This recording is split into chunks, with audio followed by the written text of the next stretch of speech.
Esto es Su Madre Naturaleza. Bueno, hoy estamos precisamente para hablar de un tema muy espinoso, que es el tema del río Bogotá y cómo va ese saneamiento tan anunciado de tiempo atrás. Además, cómo se maneja el ciclo hidrológico de la sabana, del área metropolitana de Bogotá, de Cundinamarca y la sabana de Bogotá. Bueno, aquí tenemos hoy a Sergio Gaviria, profesor, experto en geoquímica, PhD en suelos y aguas, y ex profesor de la Universidad Nacional. Ernesto Gull, profesor también, ex viceministro de Ambiente, director del Instituto Quinaxi. Así es. Además, ha asesorado al acueducto y al ministerio, etcétera. Y Aníbal Acosta, ingeniero, usted está con un potro muy complicado, que es la dirección del programa Banco Mundial para la Recuperación del Río Bogotá con la CAR. ¿Por qué no nos cuenta usted primero, ingeniero Aníbal, cómo va ese programa de la CAR? Porque todos estamos a la expectativa, ¿cuándo será que nos podremos bañar en el río Bogotá?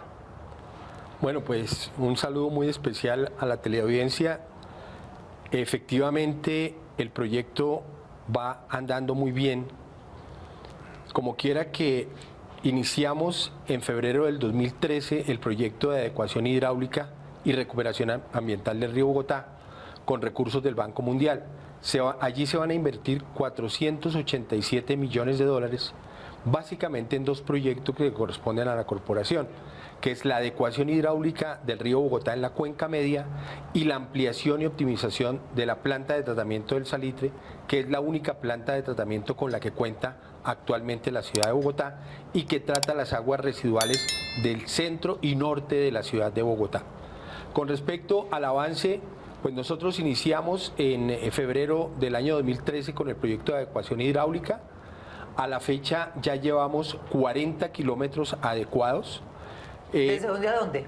Entre las compuertas de Alicachín en el municipio de Soacha y la calle 13, ya esos 40 primeros kilómetros están terminados y estamos iniciando un segundo tramo entre la calle 13 y la calle 80, 12.5 kilómetros adicionales para completar 52.5 kilómetros.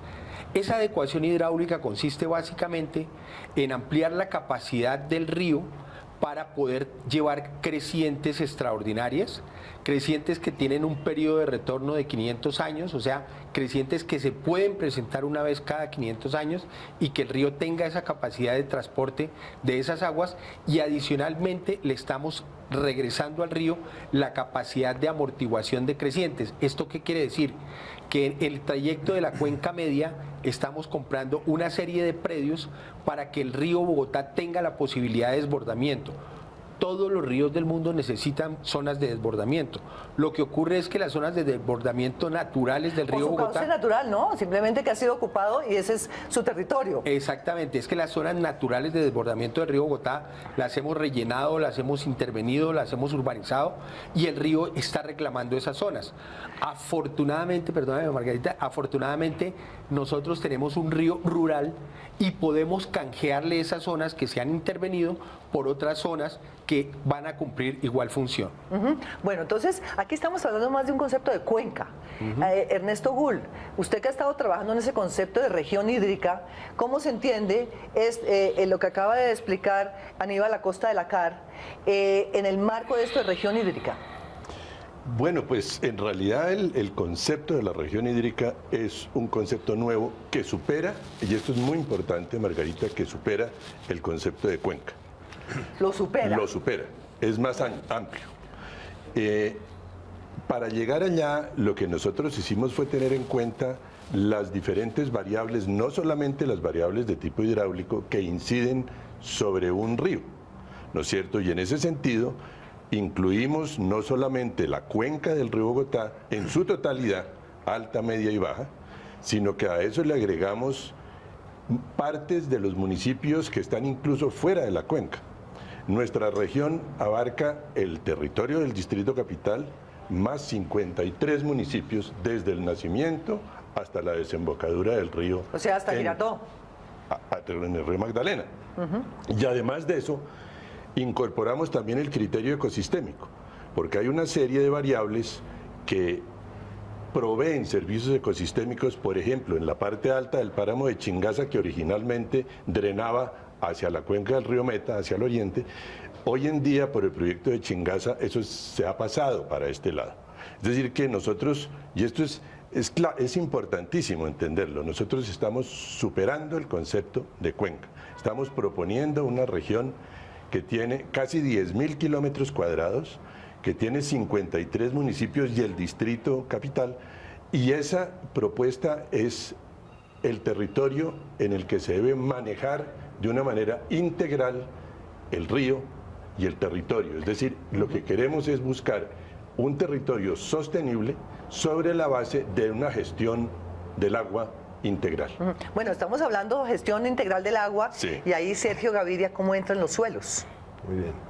Bueno, me parece que el programa arranca de una manera muy interesante con lo que nos cuenta el ingeniero Aníbal de la CAR sobre ese programa de adecuación hidráulica del río Bogotá después de Bogotá, que tiene tantos problemas, primero debido a lo que comenta Ernesto Gull, que estamos trayendo alrededor de 12 metros cúbicos por segundo de aguas provenientes del páramo de Chingaza de manera artificial a través del sistema de Bombeando. acueducto por los túneles de Chingaza, ¿no? Ajá. Por los túneles, viene por gravedad por 38 kilómetros de túneles hasta Bogotá. Lógicamente es indispensable que ese volumen de agua, ese caudal de agua nuevo que no existía antes, pues pueda ser evacuado de la ciudad hacia la cuenca baja. Hacia el Magdalena. Pero el problema que todos conocemos es que esa agua es servida después de pasar por Bogotá. De los 12 metros, un porcentaje alto retorna al río como agua servida. Sucia. Y las plantas de tratamiento del sur de la ciudad, pues no sabemos qué ha pasado. Ay, me encanta que ponga el tema. No sabemos, nosotros tenemos, digamos, me parece muy importante el planteamiento de completar la planta de tratamiento del salitre o ampliar, digamos, su utilización con los otros tipos de tratamientos, pero faltan las plantas hacia el sur, es decir, que más o menos 6 millones de habitantes de Bogotá siguen vertiendo sus aguas negras al río en ese programa de adecuación hidráulica. Yo quisiera decir sí. algo, Margarita, A ver. sobre ese punto, porque es que nosotros dentro de este trabajo que hicimos con el acueducto navegamos el río. Y si uno navega el río en el sector en que ya están en ejecución o prácticamente terminadas las obras de adecuación hidráulica, entonces lo que se hace evidente es la descoordinación institucional. Ahí se manifiesta de una forma clarísima, porque la CAR está avanzando con su proyecto y está haciendo los contratos, los movimientos de tierras, los jarillones, las ampliaciones, en fin, todo esto, pero ustedes no se imaginan lo que es navegar por el río. O vaya a la Petal Salitre también, quédese allá un día. Pero yo quiero decir esto, es que el río hierve, ¿no es cierto?, en las zonas donde ya está terminada la obra, y eso naturalmente no es el propósito final de una obra como esta. Es decir, si no hay una articulación entre lo que hace una institución y la que hacen otras instituciones, pues eso realmente lo que pasa es que nos está creando una colcha de retazos. Sí, de acuerdo. Entonces yo aprovecho también, ingeniero Aníbal, muchos se preguntarán, bueno, ¿y qué pasó con el fallo del Consejo del magistrado Velilla? Y fíjate que aquí hay que tener en cuenta una cosa muy importante, que en el año 2007 se firmó el convenio 171, que es un convenio que articula las acciones tanto del Distrito Capital como de la CAR para lograr el objetivo que era, digamos, cumplir con la sentencia de primera instancia del Tribunal Administrativo de Cundinamarca de la magistrada Nelly Yolanda, quien es la persona que le hace seguimiento al fallo de segunda instancia del magistrado Velilla.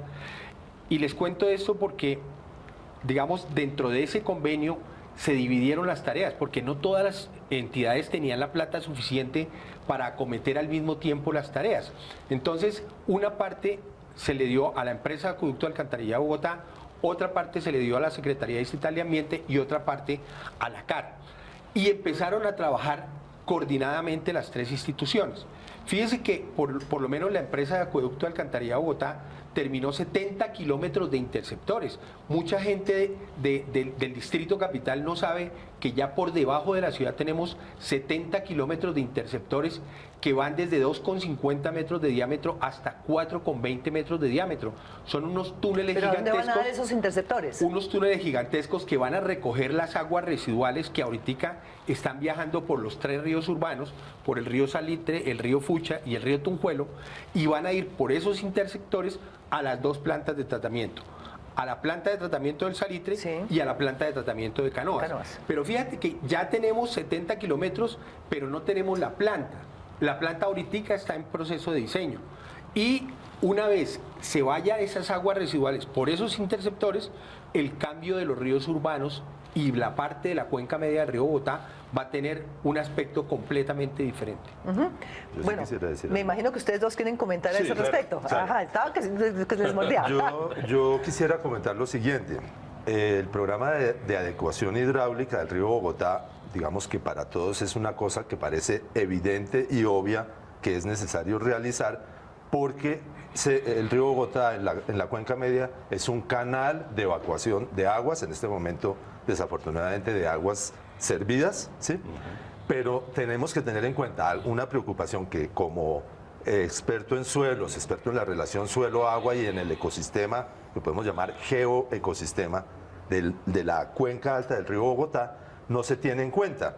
Y es que los afluentes del río Bogotá, aguas arriba de Bogotá, pienso en el río Subachoque, en el río Chicú, con énfasis en el río Frío, que es mi principal preocupación en este momento, están siendo sometidos, digamos, para supuestamente controlar inundaciones, a un manejo hidráulico o con proyectos de manejo hidráulico copiados del río Bogotá en una zona que es un canal y no un sistema vivo que funciona con todo su hábitat, etcétera, como por ejemplo sí lo es la cuenca del río Frío. Dan un ejemplo, por ejemplo.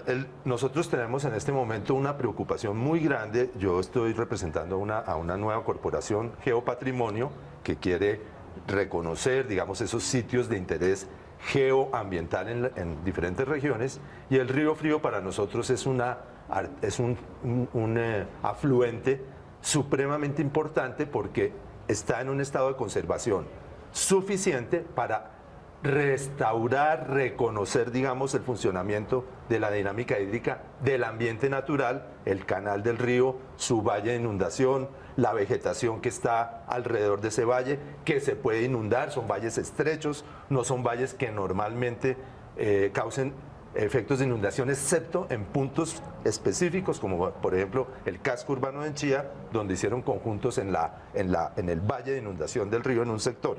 Pero del como resto la Universidad de la Sabana es el río Bogotá, es el río Bogotá. Eso es otro problema. No podemos confundir el río Bogotá, que ya es un sistema muy grande, con mucha intervención, con sus afluentes que todavía están sanos. Y cuando se pretende, digamos, hacer el mismo manejo de esos afluentes con, digamos, el modelo del río Bogotá, se cometen errores muy graves, y la CAR, por ejemplo, en ese caso, a veces puede ir en contra de su misma misión de proteger los recursos naturales. Bueno, entonces, ingeniero Aníbal, primero, antes de preguntarle por ese enfoque que están planteando los colegas, la gestión integral de todos esos pedacitos fragmentados, porque cada uno es reyesuelo en su pedacito de agua, ¿cierto? Aquí son como dioses metropolitanos del agua y hay muchos dioses, y cada uno en su feudo. Tenemos que romper con ese feudalismo del agua. Con esa forma de gestión. Hay que tener la mirada integrada del territorio.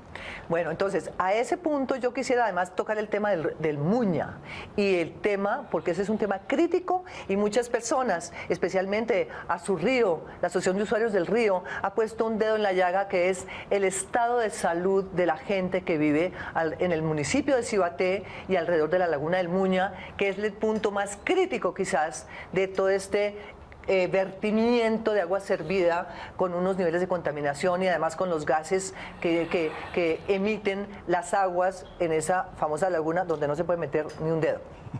Entonces, ¿cómo vamos por esos dos caminos? Fíjate que todo se está enlazando. La sentencia del Consejo de Estado crea el Consejo Estratégico de Cuenca, que es lo que el doctor Bull está diciendo precisamente. O sea, tener una visión de integralidad en la cuenca. Y ese Consejo Estratégico de Cuenca, que lidera el Ministerio de Ambiente, con una serie de entidades y de entes regionales, tiene una función de posteriormente nombrar el gerente de la cuenca del río Bogotá, que va a ser un ente que va a manejar y priorizar las inversiones desde el punto de vista macro. Entonces, en ese aspecto estamos avanzando y lo confirma la sentencia del Consejo de Estado. Ya se creó el Consejo Estratégico de Cuenca y ya el Ministerio de Ambiente pasó el proyecto para el Senado de la República, donde crean la gerencia de la cuenca del río Bogotá para evitar precisamente esa dispersión de facultades de cada uno de los entes territoriales que tienen que ver con la cuenca del río Bogotá. O sea que hacia ese espacio estamos andando. Y con respecto al tema del Muña, pues hay una noticia buena en el sentido de que inicialmente se había generado una discusión al interior del Distrito Capital sobre la viabilidad o la conveniencia de construir la planta de tratamiento en Canoas o construirla aguas abajo de Canoas en el Charquito o antes del Salto de Tequendama. Afortunadamente la sentencia del Consejo de Estado ratifica que el sitio donde debe construirse la planta es en Canoas, y eso tiene una incidencia muy importante sobre el embalse del Muña, porque ahorita en Alicachín se están bombeando aguas prácticamente residuales al embalse del Muña, que ahorita está funcionando como una laguna de oxidación. De allí los olores que se presentan permanentemente cuando uno pasa, y el impacto hacia la población que se genera en Cibaté. Cuando tengamos la planta de tratamiento de Canoas, vamos a bombear al embalse del Muña aguas tratadas con tratamiento secundario y desinfección, lo que va a mejorar sustancialmente la vida del embalse del Muña. Pero bueno, vamos a ir a una pausa y ya volvemos porque esto está muy interesante, sobre todo porque vamos a ver cuándo se nombra el gerente y con qué criterios políticos. Ya volvemos con Su Madre Naturaleza.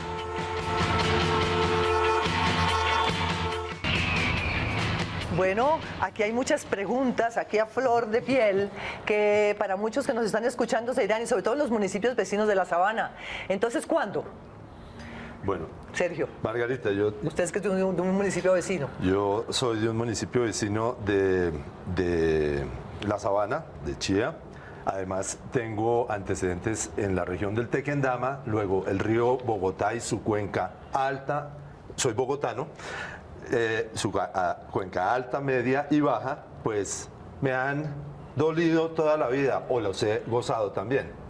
En la cuenca baja, digamos, en la región del Tequendama, toda la vida ha habido esa problemática cada vez más impactante de contaminación, y lo que uno entiende es que precisamente esa falta de coordinación institucional ha sido gravísima. La antigua empresa de energía de Bogotá, hoy pues Emgesa, los productores de energía, que utilizan el agua del río Bogotá desde Tominé hasta todo el sistema hidroeléctrico del Tequendama, pues son principalmente sino lo que ha causado esa problemática en el Muña. Claro. El Muña está obligado a recibir aguas residuales porque esas aguas tienen que entrar a los tubos, a las tuberías de las cadenas de producción de hidroeléctrica del Tequendama. Entonces, si el río es una cloaca, pues lo que le llega a la planta de la energía, pues son aguas residuales. Eso es un problema gravísimo. Y la gente del municipio de Cibaté, pues nunca tendría la posibilidad de tener nuevamente el Muña que yo navegué allá, claro. Esquiamos, montamos en velero, claro. ¿No? Eso es una cosa tremenda, ¿no? Y empieza el problema desde el norte de la Sabana, en el sistema de embalses del norte, con Tominé, que es, digamos, considerada dentro del sistema de producción de energía un reservorio clave, ¿no? Con muchos problemas que tenemos que discutir y que está, digamos, sometido en este momento al manejo de sus niveles, no por la CAR, no por la empresa de Acueducto de Bogotá, sino por la empresa de energía, y ni siquiera la empresa de energía de Bogotá, principalmente de la empresa privada de energía que dice cuándo sube y cuándo baja, y el río Bogotá obviamente tiene como quien dice que el manejo, uno de los reyesuelos de los dioses de este feudo es la empresa privada. Sí, señora. Sí, pero yo quisiera rescatar un punto aquí que me parece muy importante. Fíjese que desde que empezamos estamos hablando de la contaminación. Ese ha sido el tema de conversación. Y ese tema de la contaminación lo hemos centrado mucho en Bogotá, pero toda la cuenca, no solamente Bogotá, contribuye a ese problema. Es decir, que si nosotros no entendemos que el río es una responsabilidad colectiva, Claro. y que el estado del río es un resultado de lo que se hace en la cuenca del río, incluyendo la generación eléctrica, desde luego, y todas las demás actividades, pues nunca vamos a lograr ponernos de acuerdo en cómo manejar esto. Si no hay un convencimiento de los alcaldes de que ellos tienen unas obligaciones con los vecinos de aguas abajo, todos ellos, entonces no vamos a poder realmente nunca tener un río limpio.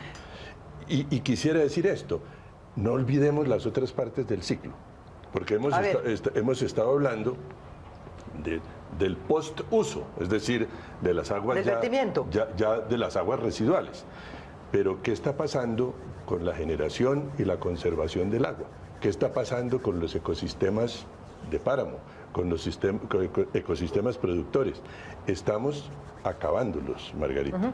Bueno, todas estas entonces, CAR, porque a la CAR le estamos achacando muchas cosas, hace unas cosas buenas, pero este enfoque sistémico que están planteando los colegas, ¿cómo se puede aplicar en la estructura actual de la CAR, donde también sabemos que ha habido mucha politización, y que ahora que usted habla del gerente nuevo del Consejo de Cuenca, el gerente que va a manejar todo esto, ¿quién lo va a nombrar y cómo? ¿Y con qué criterios? Porque es que ahora hay mucho nombramiento en los temas ambientales que no saben mucho del medio ambiente. Y conocemos varios.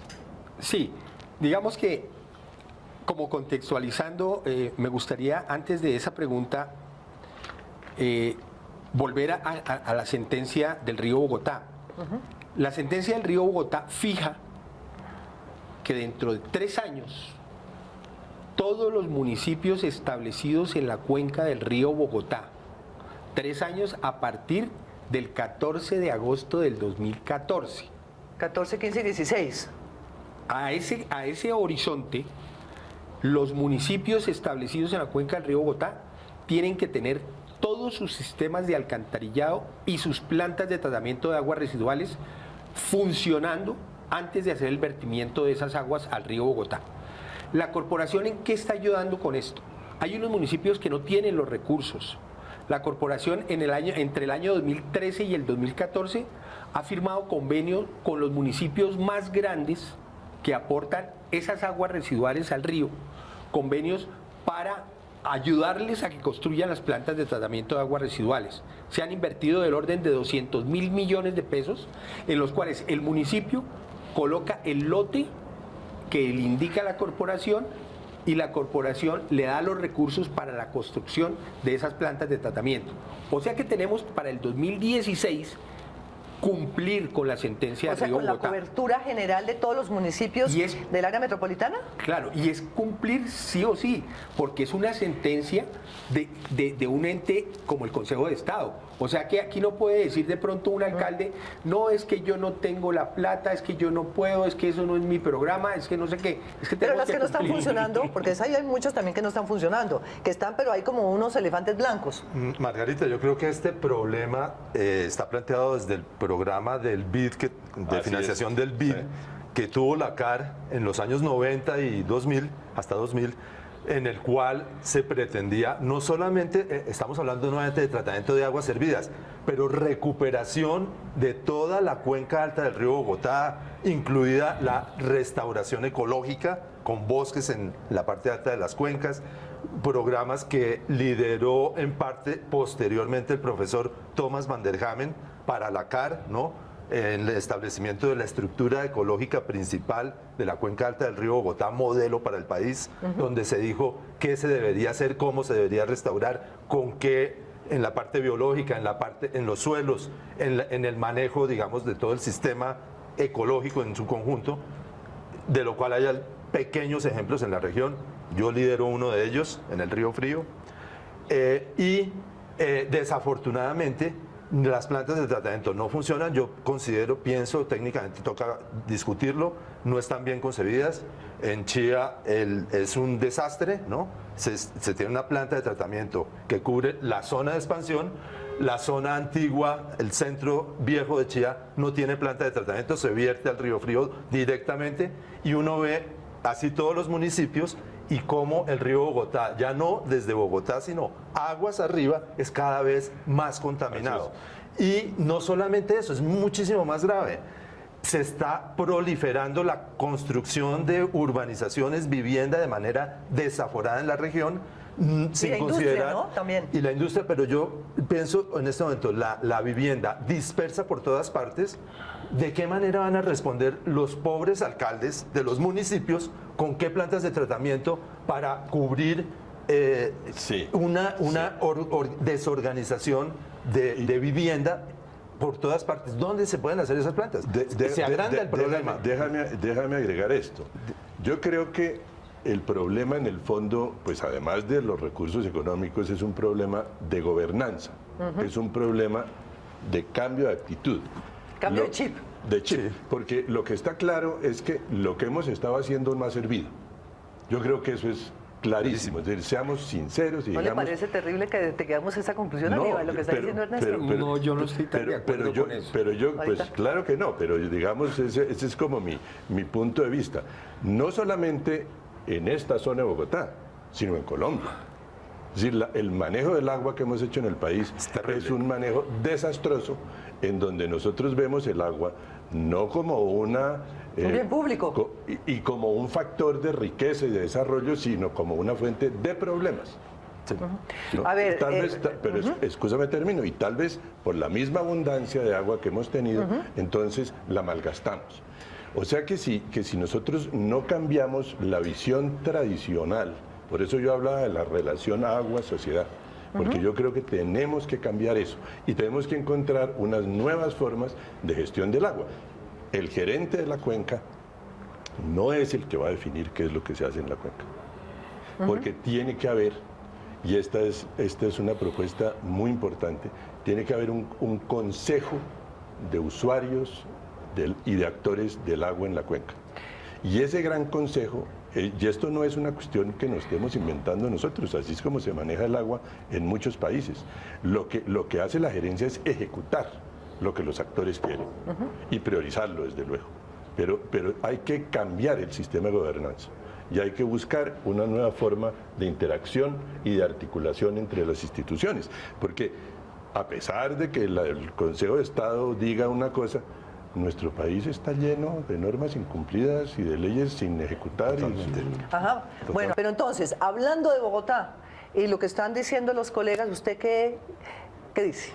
No, digamos, yo estoy de acuerdo en que hay que desarrollar la región con base en el agua. Y en eso estamos completamente de acuerdo. Lo que me parece que sí es importante resaltar es que los esfuerzos que se han venido haciendo, digamos, en la época en que se construyeron las plantas de tratamiento de agua residual, en la década de 80 y 90, en ese momento el boom del tratamiento de aguas residuales eran lagunas de oxidación, y eso fue lo que se hizo. En ese momento se construyeron lagunas de oxidación, que era lo máximo que había, era la tecnología de aquella época. Pero el problema es que eso ya quedó, digamos, desactualizado. Obsoleto. Esas plantas no se optimizaron, y fíjese que hasta ahora se va a cambiar unas plantas de lagunas de oxidación a lodos activados, que es otra tecnología que es la que se está utilizando actualmente para el tratamiento de aguas en el mundo. Y nosotros tenemos que cambiar hacia allá. Es que hay que tener en cuenta una cuestión que me parece muy importante, y es que contaminar es muy fácil. Nosotros contaminamos de la forma más olímpica, pero descontaminar es lo difícil. y hacerlo bien es lo difícil, y llegar a consensos es lo difícil, y eso es lo que estamos haciendo. Ay, pero yo no me quiero perder de eso, si usted me permite la interrupción. Yo quedé aterrado esta mañana cuando vi que en el Plan Nacional de Desarrollo nuevo eliminaron las tasas de uso y de contaminación del agua. Porque es que la plata para financiar eso de la descontaminación venía de ahí. Entonces uno dice, el gobierno nacional, el Congreso de la República también tienen que ver con este tema. Esto no es un problema de la CAR, esto no es un problema del municipio.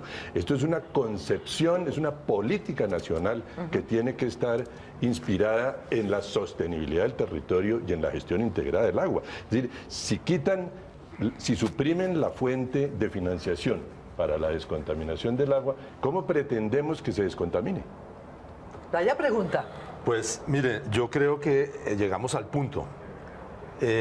Digamos, nuestra principal preocupación en este momento es el río Bogotá. Se piensa en Bogotá y su región, ¿no? Que dependen del agua que llega, digamos, de la cuenca alta del río Bogotá por esos sistemas de embalses del norte de la Sabana, con agua que circula principalmente a lo largo del río Bogotá, contaminándose después de estar reservada del agua lluvia de la cuenca por las poblaciones del norte de la Sabana, por todas, ¿no? Por todas las que vierten al río. La empresa, y no solamente el río Bogotá, el río Teusacá desde La Calera arriba, con toda la urbanización, etcétera, vierte el río Teusacá al embalse de San Rafael, que es el reservorio de agua de la empresa de acueducto de Bogotá, para emergencias de la capital y poder abastecer por el sistema de cuando hay problemas, digamos, en el sistema... ¿O sequía? No, en el sistema de conducción de agua de Chingaza a través de los túneles, que es vulnerable sísmicamente, geotécnicamente, climáticamente. Ahora con el cambio climático, nosotros estamos haciendo un proyecto con el acueducto para reconocer el ciclo integral del agua en la cuenca del río Chuza, de donde viene el 70% del agua de Bogotá, 70% más o menos son 6 millones de habitantes, ¿sí?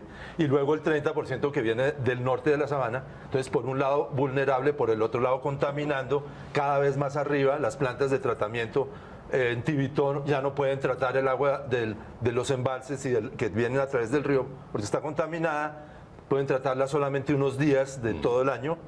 Es decir, estamos en un problema gravísimo.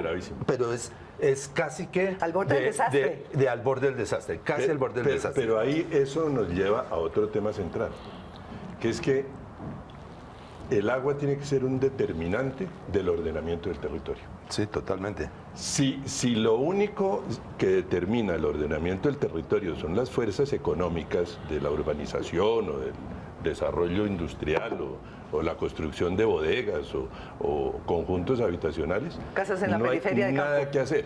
Uno ya ve hoy en día que muchos de estos conjuntos muy bonitos y muy diseñados están sin agua. Las llevan en carro tanque. ¿Y sin alcantarillado? Pudiéramos mencionar tal vez algunos, pero digamos eso es un problema. No mencionemos, pero todo el mundo sabe porque todo el mundo sube por la Calera y ya sabemos de qué estamos hablando. Todo el mundo lo sabe. Entonces uno se pregunta cómo es posible que se le dé licencia de construcción a unos conjuntos en un sitio donde no hay agua. ¿No es cierto? O sea que el planteamiento es el agua se debe ordenar. Perdón, el territorio se debe ordenar alrededor del agua. Pero volvamos. Y el territorio los usos del suelo tienen que definirse en función de la disponibilidad de agua. O sea que el agua es una herramienta para construir territorios. Sí, pero entonces, los usos del suelo. Yo le pregunto a Aníbal Acosta, de todos esos cambios de uso que hemos visto en los POT, planes de ordenamiento territorial, en los últimos años, y que ha habido unos cambios drásticos, por ejemplo, permisividad de construir unas enormes industrias, no es sino salir por la carretera central del norte y ver lo que ha pasado con Gachancipá, Tocancipá, etcétera, y que uno ve de lado y lado y dice, ¿qué es este horror? Esto es la calle 13 transportada al norte, la calle 13 que ya sabemos qué paisaje tiene, que no es el más bonito que uno diga. Entonces, ahí la CAR cómo interviene. Precisamente para esto que está diciendo Ernesto, es cómo ponerle tate quieto a esos cambios de uso y que el ordenamiento del territorio se haga en función del agua y no al revés. Sí, se hizo el PONCA del río Bogotá en el año 2006. Es el Plan de Ordenación y Manejo de la Cuenca y fue adoptado por la CAR en ese año. La sentencia del Consejo de Estado obliga a la corporación en 24 meses a actualizar ese PONCA, pero es que las determinantes ambientales la fija la autoridad ambiental, pero también tiene que estar concordante con el ente regional. Es que muchas veces los alcaldes pasan por encima de la norma y entonces están desarrollando desarticuladamente sus regiones, permitiendo los corredores industriales a diestra y siniestra, porque eso al municipio o a los municipios fiscalmente le conviene. Fiscalmente le genera una entrada. Entonces, digamos, tiene que haber un desarrollo articulado también, respetando las variantes ambientales, que es lo que generalmente los entes territoriales muchas veces atropellan. Bueno, esto quiere decir que nuevamente el problema es la gobernanza. Pero claro, yo quisiera intervenir aquí un momentico porque me parece que es muy importante lo siguiente. Nosotros estamos hablando del agua superficial, sí, y es necesario hablar y reconocer que todo el ciclo del agua, que incluye también las aguas subterráneas. Claro. Yo he estado también muy metido en el tema, también con el profesor Van der Hamen, hubo unas recomendaciones de advertencia, digamos, del mal uso que se está haciendo del agua subterránea en la sabana de Bogotá. Muchas empresas que se están instalando en la región son consumidores de agua. La instalación, no voy a dar nombres, pero la instalación de una planta de bebidas, pues es como montar un pueblo de 100.000 o 200.000 habitantes en la parte alta de la cuenca. Eso tiene un efecto ambiental, tiene un efecto sobre el balance hídrico, tiene un defecto sobre la estabilidad de los suelos, la estabilidad de la infraestructura. Aquí se hunden los suelos, lo conocemos. Cada vez que hay un fenómeno del Niño o una época de sequía, se rompen las vías, se rompen las casas, etcétera. Esto es todo un sistema muy complejo que hay que saber manejar. La CAR, desafortunadamente, en ese sentido, no ha tenido una acción suficientemente potente, digamos, para el control, el manejo de todo ese uso del agua. Y no puede ser solamente el agua superficial, Sergio, es todo el recurso. Sergio, ahí viene un punto que estábamos hablando los dos antes de empezar el programa, que es que se hacen estudios, los investigadores hacen sus trabajos científicos y hacen unas recomendaciones. Las políticas públicas no las incorporan nunca, ni el gobierno nacional, ni los gobiernos municipales, ni los gobiernos departamentales las tienen en cuenta. Entonces uno dice, ¿cómo se puede manejar un territorio que cada vez está más presionado y cada vez está más intervenido si no se tiene en cuenta el conocimiento? Vamos a una pausa y ya volvemos, porque también queremos saber y qué vamos a hacer entonces con el fallo y la gerencia de la Cuenca Río Bogotá. Ya volvemos.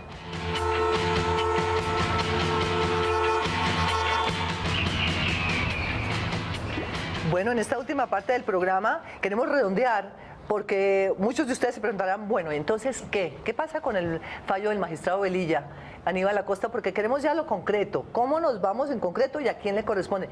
¿Quién está coordinando todas esas acciones que pidió el fallo? Para saber quién tiene la sartén por el mango.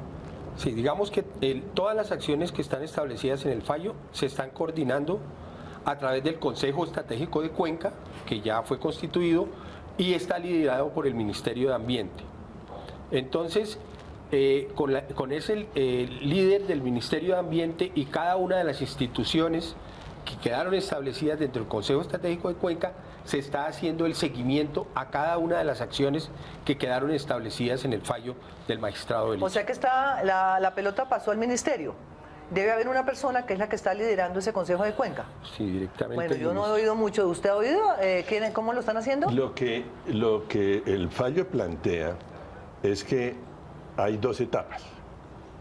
Hay una etapa transitoria, que es mientras se aprueba un proyecto de ley que debe preparar el Ministerio de Ambiente y presentarlo a consideración del Congreso, para crear la gobernanza, el sistema de gobernanza en la región.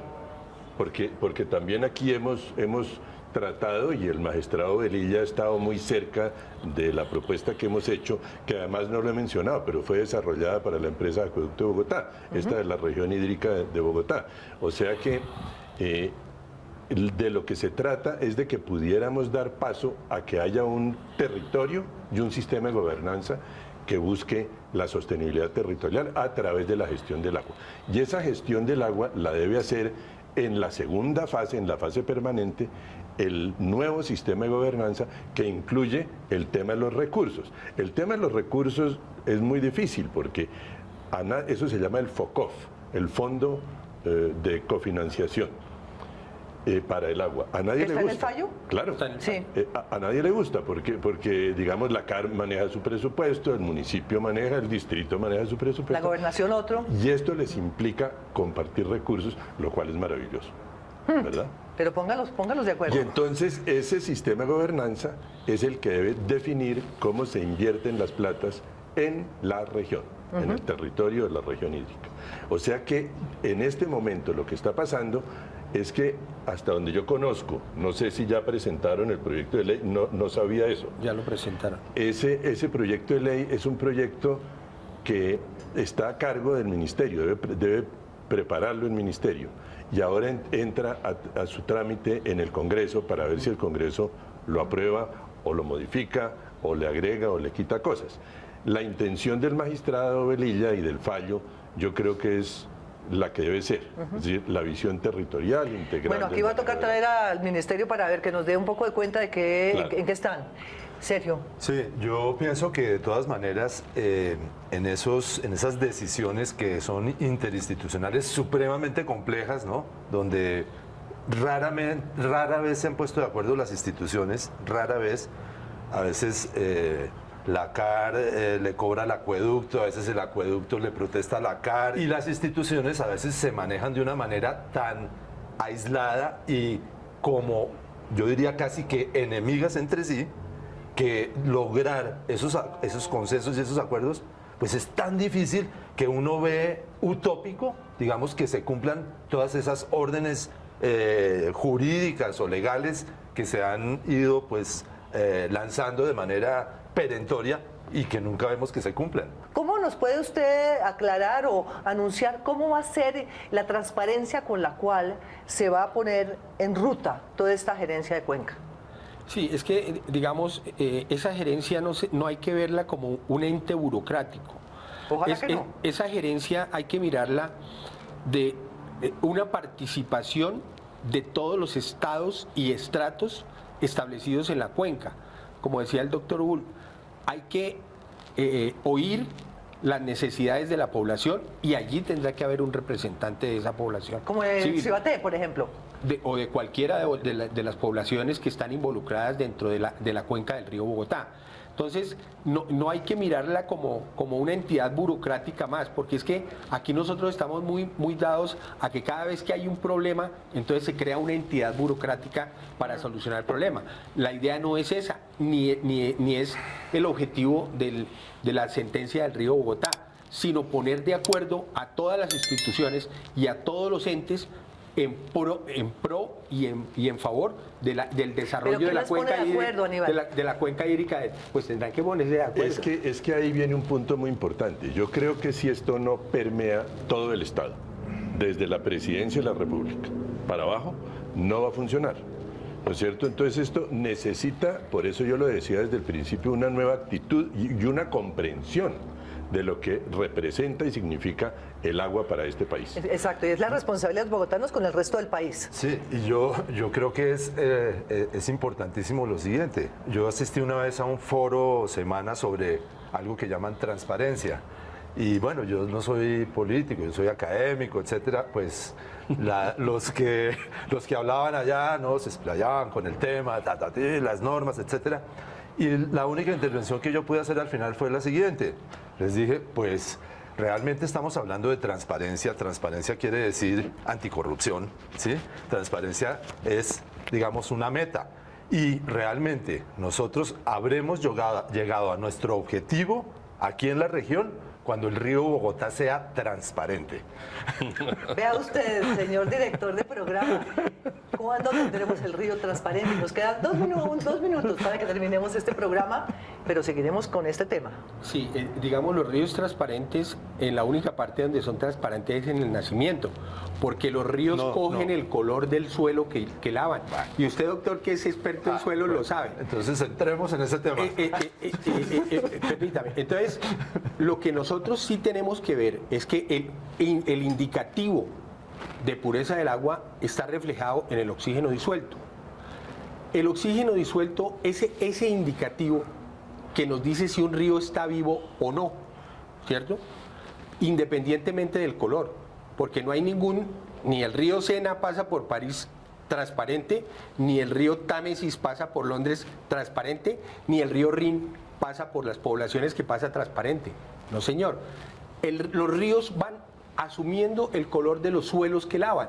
Entonces, porque a nosotros nos decían, no, es que cuando vamos a tener el río Bogotá transparente en Fontibón y ver los pescaditos ahí. Eso es un proceso que para el río Sena, por ejemplo, tomó 150 años y hasta ahorita están tratando de incluirle salmón al río Sena para que se pueda pescar. Y eso no es un proceso, es un proceso que ellos gastaron 150 años. Sí. Hay que tenerlo en cuenta. 5 segundos antes de cerrar este debate. Bueno, siga usted. Pues toca responder, usted tiene toda la razón, digamos, la apariencia del río es una cosa, la calidad es otra.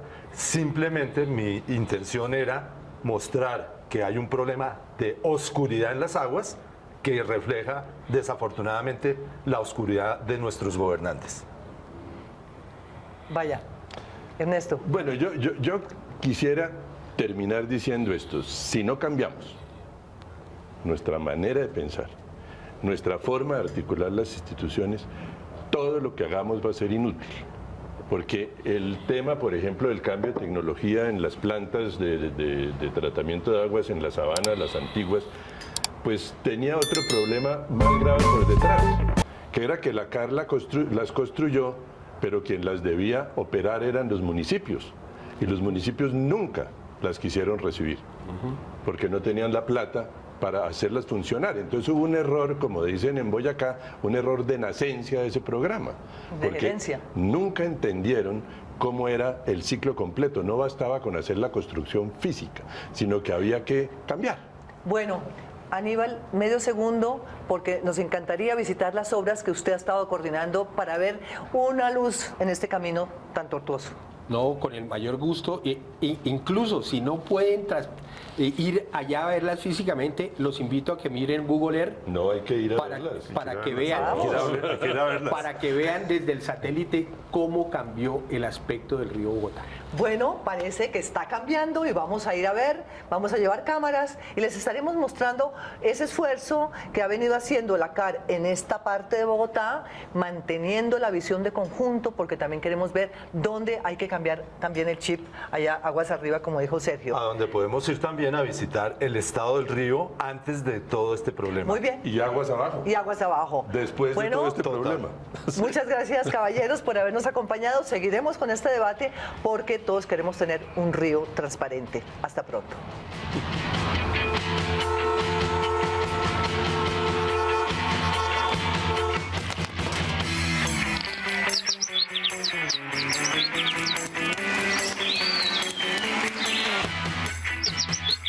Esto es Su Madre Naturaleza.